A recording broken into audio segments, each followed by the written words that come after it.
All right, hello, my brothers and sisters of this beautiful, wonderful earth that we live on. How's everybody doing today?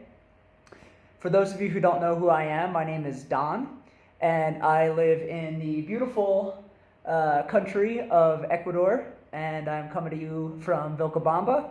I would be outside in nature, but I want to have my whiteboard here today because I'm going to be breaking down some really interesting things that I think that I was able to come across in lots of my studies of going on, studying about esotericism and all sorts of things to figure out what the heck is actually really going on in this world. So what are we going to talk about today in this video?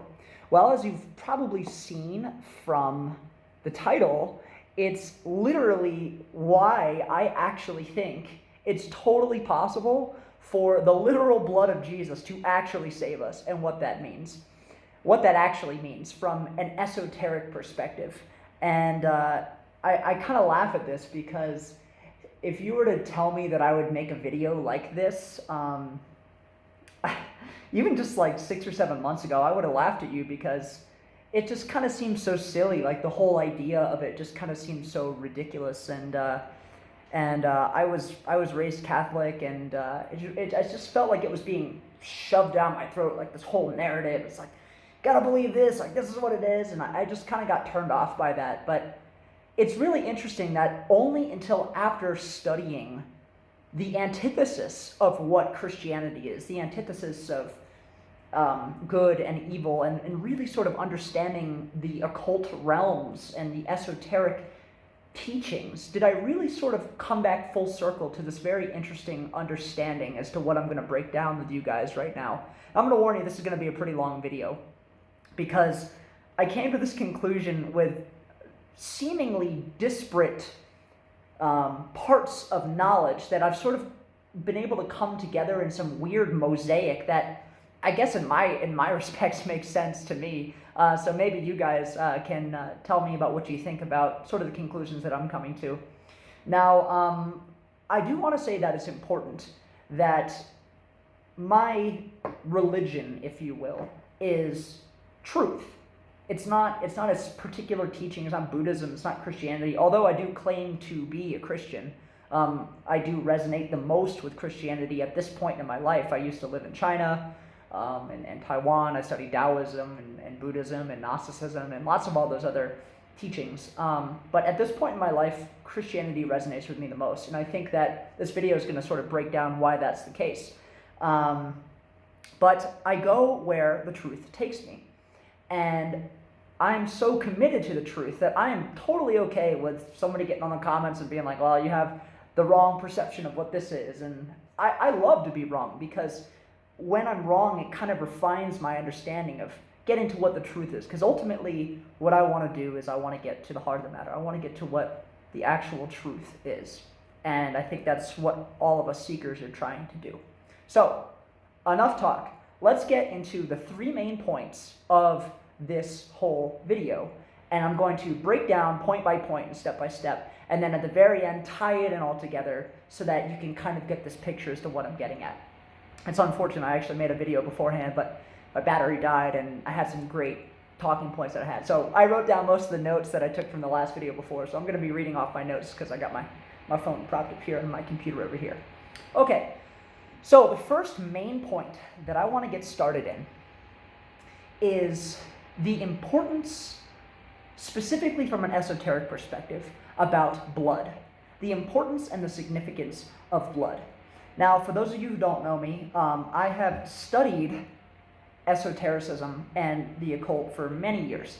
Now, I do want to preface this beforehand that the word occult comes from the word occult, the Latin occultare, which literally means hidden. So I think a lot of people, especially Christians that haven't studied this kind of stuff, when they hear the word occult, most people actually, they think of the word occult as something that is bad, something that is evil. And that's not the case, because anything that is outside of your perspectives that you can sense is occult. So, I mean, it's such a broad perspective. I mean, you can even consider just quantum physics of the occult, because these things are not easily understood in your three-dimensional reality that you live in, with the five sense perspectives that you can understand. So occult essentially is all of the forces and things that are outside of the perspective in which you can interact with, i.e.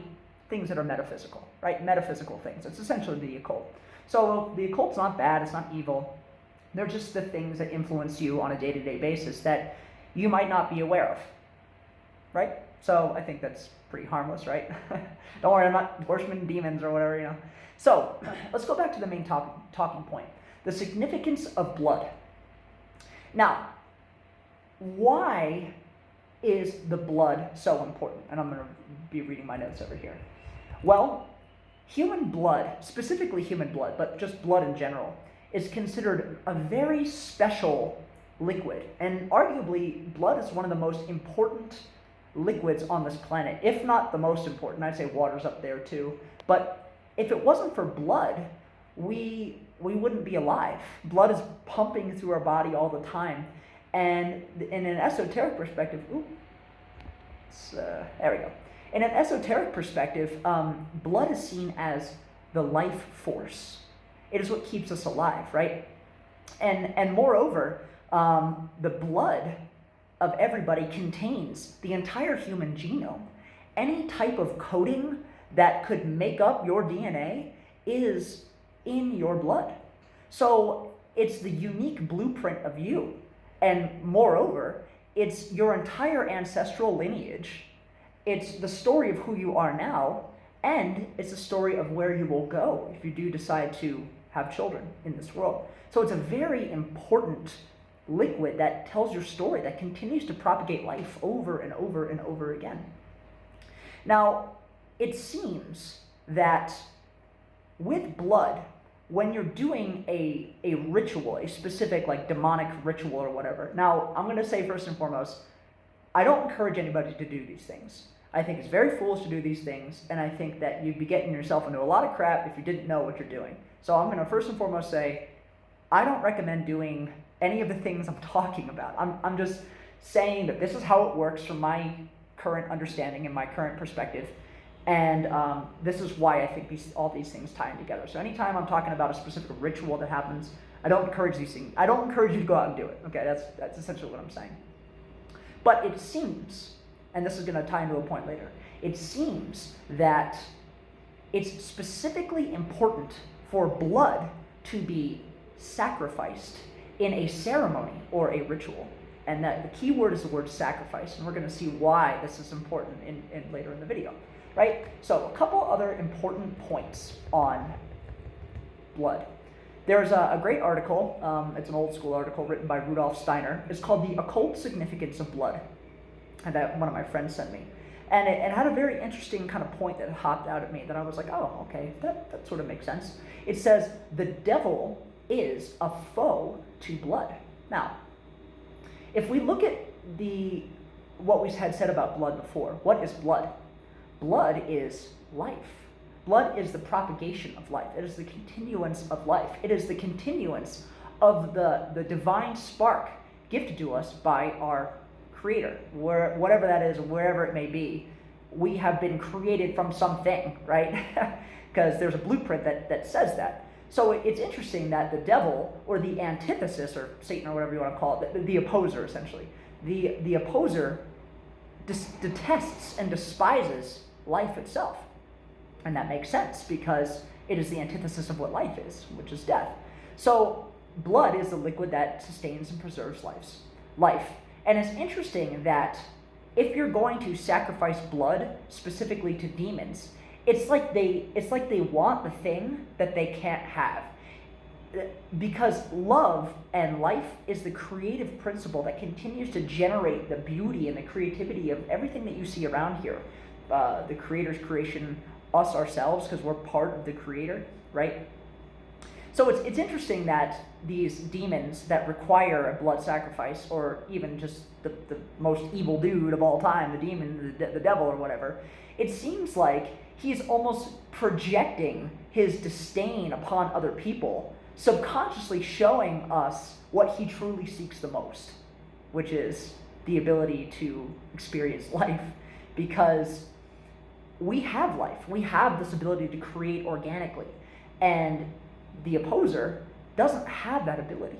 So it's almost like this thing, this entity, is projecting its pure jealousy against us and wants to take away the one thing that it can't have, which we possess, which is this life force, which is this love, which is this creative generating principle. So that was kind of an interesting thing I had meditated on that I think you guys might find pertinent. So what else? Let's continue to talk about this idea of the importance of blood. Now, I'm currently reading the Old Testament, and it's very interesting that Yahweh, the God of the Old Testament, seeks a blood sacrifice. This is very interesting. But the important caveat is that he doesn't seek human blood through sacrifice. He only seeks, or whatever it is, only seeks animal blood. Now, it's also interesting that a lot of these other so-called pagan empires that were surrounding the Israelites at the time, like the Sumerians and the Chaldeans and the Babylonians, they sacrificed children, human sacrifices, to the demon Baal. So it seems like no matter how you spin it, blood sacrifices are necessary, whether it's a human blood sacrifice or an animal blood sacrifice. But it only seems significant that the blood of humans is sacrificed to demons, or at least demonic energy. Now, this is going to become a very important talking point in the latter half of the video.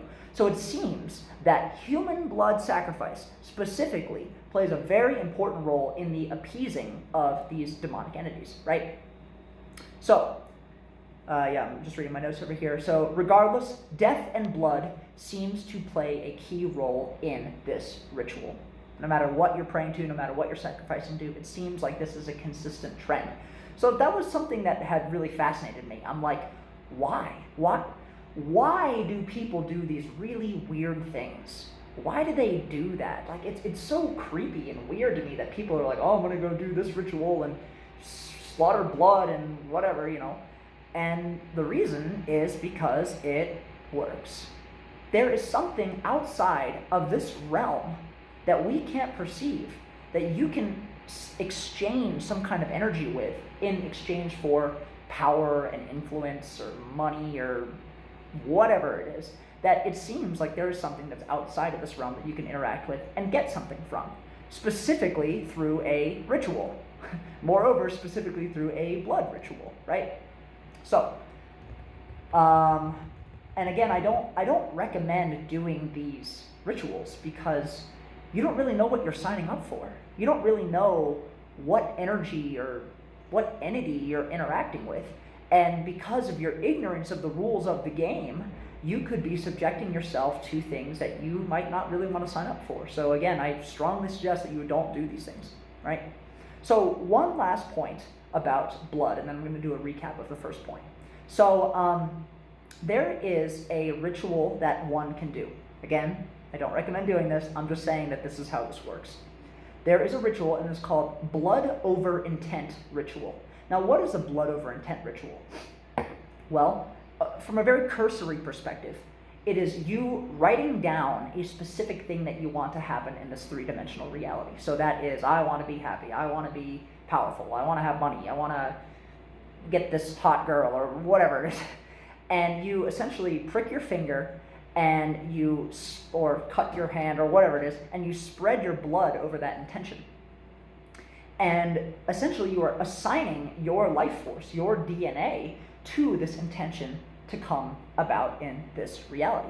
Now, blood over intention is going to be another very important key when we tie all of this thing back together at the very end. So trust me, I'm going to get there. This is years and years of studying this stuff, and I don't want you to have to go through all this years and years of studying. So I'm trying to break this down as best as possible for you guys to understand this interesting perspective that I'm coming from, right? So it's also very interesting to notice the nature of blood, because what happens when you cut yourself? I actually cut myself shaving this morning.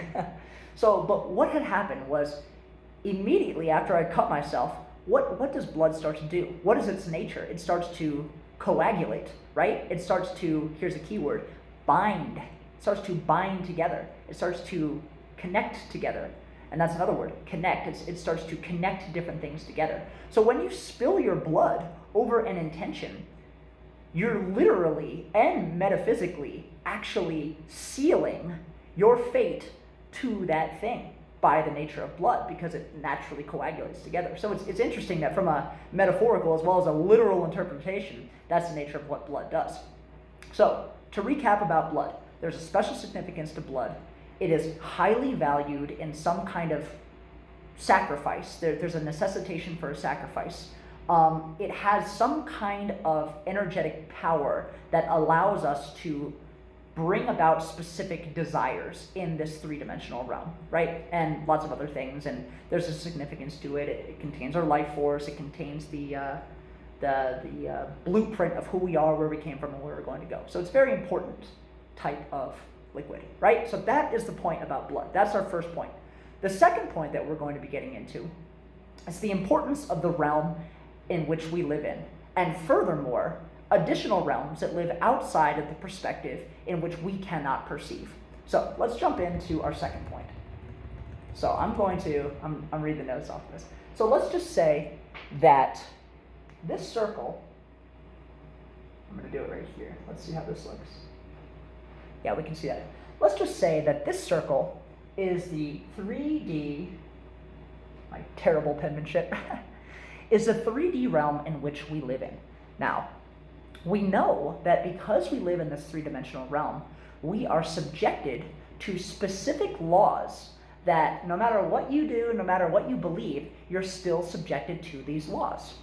Now, in a series that I'm going to be publishing soon on the universal principles expounded upon in the book The Kabbalion, it talks about that there are 7 hermetically sealed or hermetic principles which govern this three-dimensional reality in which we live in. Perhaps they govern more realities that exist out there, but for all we know, it definitely controls and is the blueprint of how the universe in which we live in operates, i.e. the third dimensional realm.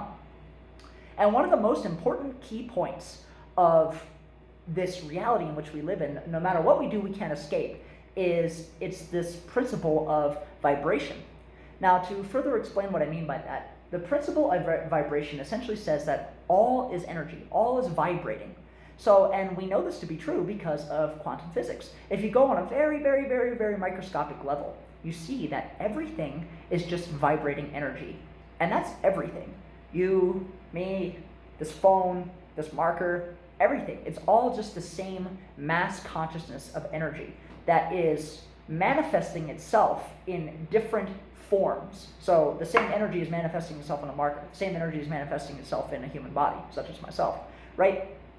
So you could say, oh, that's nonsense. I don't believe that. So let me kind of give a more of a visualization of what I mean by that exactly. So here is going to represent, okay, you can see that. This is going to represent the spectrum of existence in which you can perceive. Now, what does that mean? Well, let's look at it from 2 different angles. You can look at it from the color spectrum, red, orange, yellow, green, blue, and purple, right? There's no other colors outside of that spectrum that you can perceive, unless you're a very special person, right? So these are the only finite amount of colors in which we can perceive. Also, we have our 5 senses. We have touch, taste, sight, smell, and hearing. So we can't perceive or do any other type of sense other than those 5. Well, some can argue that there's a 6th sense, and there is a 6th sense, but what is the 6th sense? The 6th sense is perceiving things, the metaphysical, that exist outside of the normal spectrum of things in which we can interact with on a day-to-day basis. So I'm going to show you. So let's just look at this point here and this point here.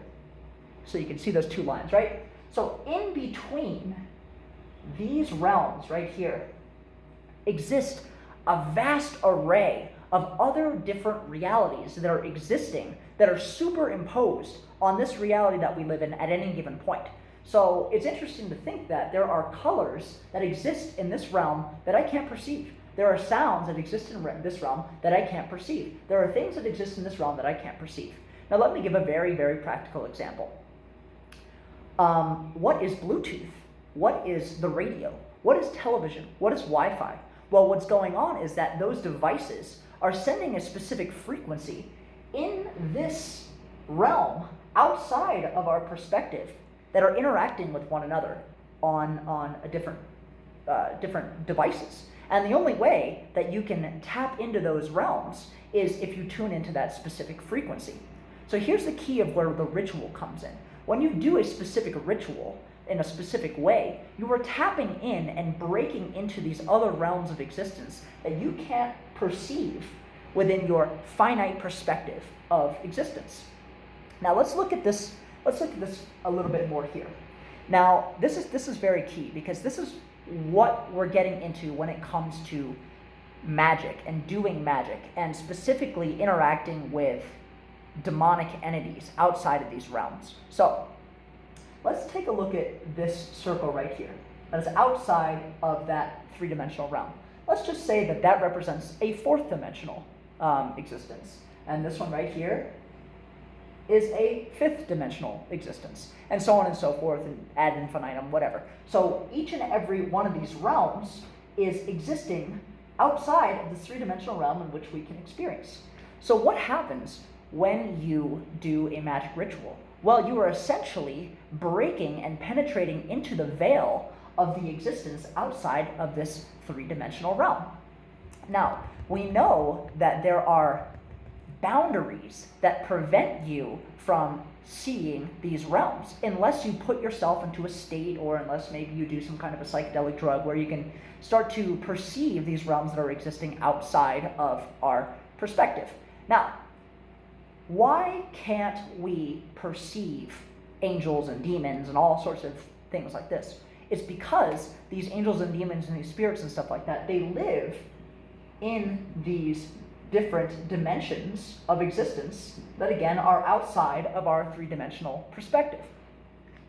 Now, we know that demons exist, and we know that angels exist because we have learned about them and studied them throughout mythology. In the Islamic tradition, they call them jinn.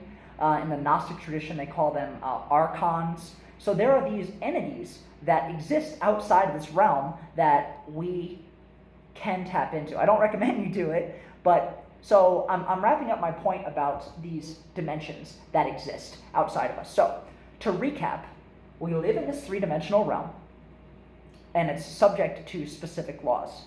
We can't penetrate outside of this realm unless we do some kind of a protocol, that's a keyword, protocol, or here's another keyword, ritual, to penetrate outside of this realm to access the energies that exist outside of our limited perspective of reality, right? So that's the key. So I'm going to tie this in full circle, right? So now the last point that I want to get to is the importance and the significance of the crucifixion of Jesus. So there is a story in the book of Matthew, specifically it's Matthew 4, verse 8, and it says, I'm reading my notes here, it says, "All this I will give you if you bow down and worship me." So for those of you who don't know the story about what's going on in that specific thing, so the character of Jesus in the Bible goes into the desert and fasts for 40 days and is tempted by the devil. And one of the last things, I think it is actually the last thing that the devil says to Jesus is he looks out over all of the land, all of the three-dimensional, that's a keyword, the three-dimensional reality in which Jesus was experiencing at that given point, because he was incarnated as a human being, right, as we are watching this video. And the devil says something very interesting. The devil says, I will give you this if you bow down and worship me. Now, when I was first getting started on my journey, I listened to that and I was like, oh, that's kind of silly. I mean, of course, Jesus or God or whatever God is controls all of this because God is most all-powerful and stuff like that. And I'm like, and I just kind of wrote that thing off as like, oh, that doesn't make any sense. Like maybe the devil is using Jesus's fatigue against him, is trying to trick him into doing some kind of a sneaky deal or whatever. But the more I started to think about what's going on in this world, the more I realized, sadly, that the world really does, in a lot of respects, seem to be controlled by demonic entities. Especially with the revelations coming about with Jeffrey Epstein, and realizing that a lot of these powerful elite seem to have this obsession with demons and sacrifice and blood rituals, and it gets really, really dark and depraved and just some of the most horrible, horrendous things that you could possibly imagine. And they're into this crap. And it is not just an isolated fringe group of people. These people are very connected, and they do a lot of these sick and depraved things. And the more research I did, the more I realized about how a lot of these demons control a lot of these key major industries. I really sort of started to come to the sobering conclusion that maybe, just maybe, we do live in a demonic realm. Now, I could be wrong. Gosh, I hope I'm wrong. But let's just suspend the thought and think, maybe we do live in a demonic realm. Or at least a realm that is controlled by demons. The realm itself doesn't necessarily mean that it's demonic, but that this realm is controlled by demons. And that they have essentially got a monopoly on controlling us. And that was a very sobering realization, where I was like, oh my gosh, maybe we're stuck here. Maybe we are stuck in this realm of existence. That when our souls decided to come from these other realms outside of existence, to come into this three-dimensional realm, we sort of agreed to the laws of this realm, and there was a chance that we could get stuck here. Specifically through karma. Now, if you believe that karma exists, which sort of makes sense, it does. I understand if you don't believe in that, but that's a different story itself. It makes sense that you're going to have to continue to cycle through this karma until you relinquish it. And that means that you're going to get recycled in this three-dimensional realm over and over and over and over and over again until you figure out the lessons that you need to do. Now, that's just something that I need to suspend belief that this is the thing I'm tying back into with everything. So we're getting to the point of tying this all together. So Jesus claims that he is God, and the Christians claim that Jesus is the physical incarnation of God. So I'm going to read my notes here, and it says that if Jesus did come from the Most High, so let's picture that there's this infinite circle of realms, but eventually you reach the Almighty. Eventually there is an apogee, there is the highest point imaginable, the Almighty, the Creator, whatever it is, the Most High, or whatever it is. And that if Jesus really did come from, let's just say that there's another realm, and he really did come from this realm, and come into this three-dimensional realm to exist, then it would make sense that if that specific individuated consciousness of Jesus came from the Most High and came into this realm, then that individual would be the literal compression of the Most High, right? The highest possible thing that we can imagine and do. So I'm trying to piece my words together so it sort of makes sense. Now, we know that in the Christian belief system, there is a big importance in the belief that's the key word, the belief that Jesus actually saves us from our sins, saves us from this three-dimensional realm. Saving, okay, like what do you mean by saving? Well, it appears that we are stuck. It appears that we're stuck, and according to the Christians, the only way to escape this realm is to go back to heaven, if you will, is through the belief in Jesus. Now, I think about I'm looking at my notes here. I think about when Jesus was sacrificed on the cross through death. That whole thing appears to be a long ritual, specifically a long blood sacrifice ritual Now, here's the thing I'm going to tie in with all these Christians.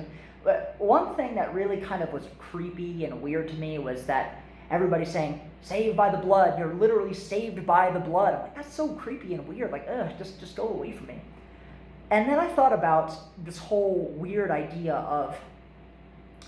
of if the Most High really did love us and care about us, why would, and really cared about his only begotten Son, according to the Bible, why on God's green earth would he send a supposedly perfect and spotless, that's the key, innocent, perfect, and spotless, and sinless person to be brutally sacrificed and murdered?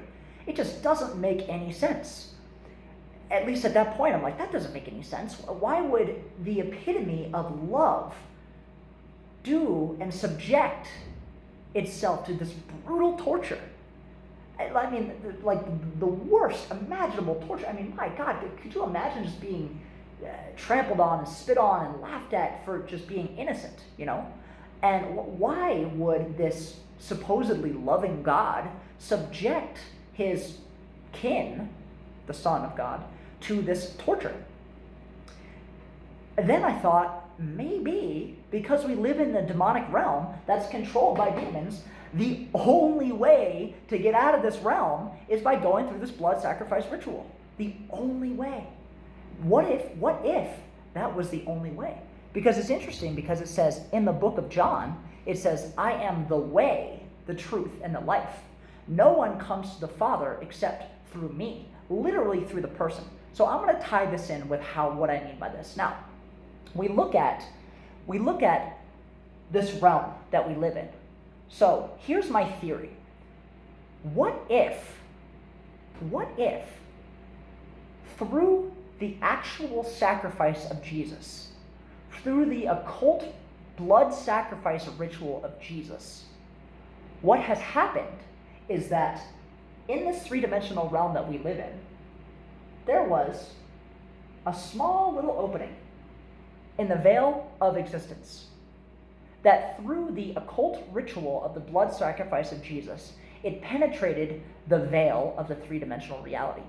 So much so that it penetrated the fourth, and it penetrated the fifth, and it penetrated the sixth, all the way up to the Most High, all the way up to the apogee of creation. That through this blood sacrifice ritual, the demonic entity was appeased through the sacrifice of blood.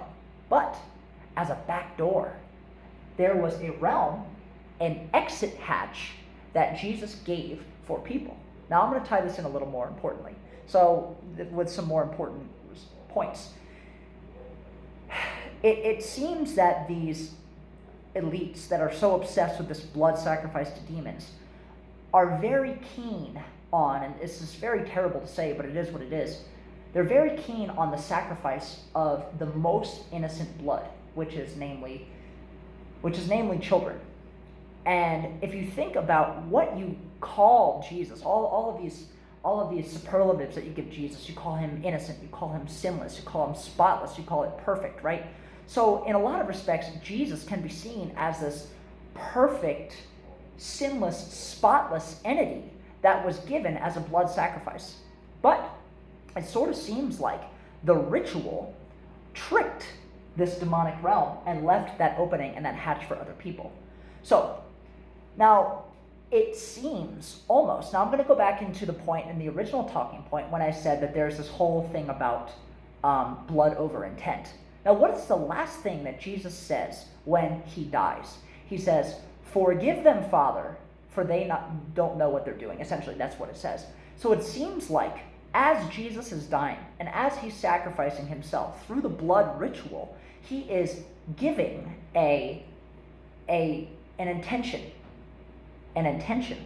for the world to have this opportunity of forgiveness. Now, the way that blood over intent works is that blood over intent can influence not only your life, but also other beings' lives. So it's not just your own individuated experience. Blood over intent can be used for other people. Now, there's one last point that I want to get over, which is very, very important. So the Christians, they pound on this idea of that you're saved by the blood. So if you do look at it from an occult ritualistic perspective, to escape this three-dimensional demonic realm, that does make sense. That you're somehow appeasing some kind of gatekeeper, if you will, so that you can exit. Now, let's think about how magic, M-A-G-I-K, works. Not the street performance magic, but the actual ritualistic intention of magic. One of the key and most important things about magic is your belief that magic works. That's the key word, the belief. There's a book that's really good. It's called The Magic of Believing by Claude Bristol. And he essentially breaks down how this works, that with your focused intent and your belief that something is going to manifest into physical reality, your collective belief in something eventually makes it so. So, what do the Christians always pound all the time? They say, all you have to do is believe that Jesus saved you. Now, if Jesus went through this occult ritual, and he's literally like, here you go, there's your exit strategy, that by the proxy of his death allowed us to exit so that we ourselves don't have to sacrifice ourselves, so that we ourselves don't have to sacrifice other human beings, and we ourselves don't have to sacrifice other animals. What if by the proxy of Jesus' blood sacrifice ritual gave us an out?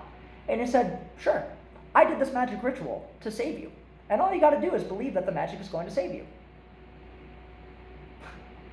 And then this whole weird idea of this somehow sadomasochistic God sending his son to be brutally tortured, that you're saved by the blood, and that all you have to do is believe. In my mind, it now sort of makes sense. That, oh, that does make sense. That really all you do have to do is believe in Jesus, that you got saved by the blood. And that sounded so ridiculous to me. I'm like, oh my gosh, it's like a fairy tale. That's just like crazy. That's insane. But if you look at it from this perspective, from this occult perspective, from this esoteric perspective, at least in my mind, it makes sense. I don't know if it makes sense to you guys, but it definitely makes sense to me. Now, that's the whole point. That's the whole point I want to get at. So this is why I believe that Jesus' blood literally saved us from this realm. We're stuck in this realm, creates a proxy of an exit hatch through his blood, and that if you believe in the magic that Jesus participated in, you're going to go back to the Most High, which created all these realms in the first place. Right?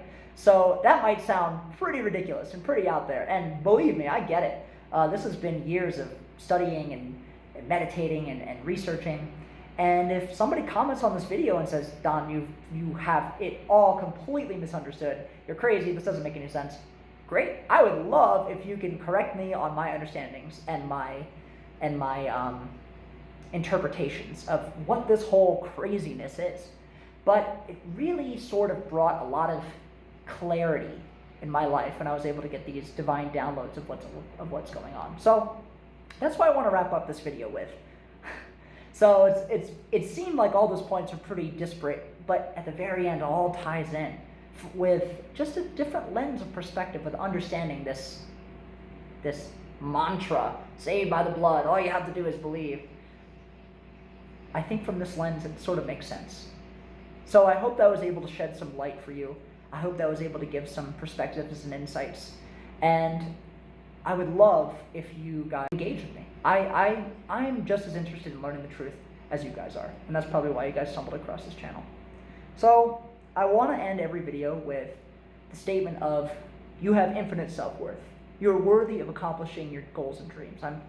I firmly believe that your belief in your worthiness to actualize the highest, most actualized version of yourself is what our sovereign right is. So I want to thank you guys for coming on here and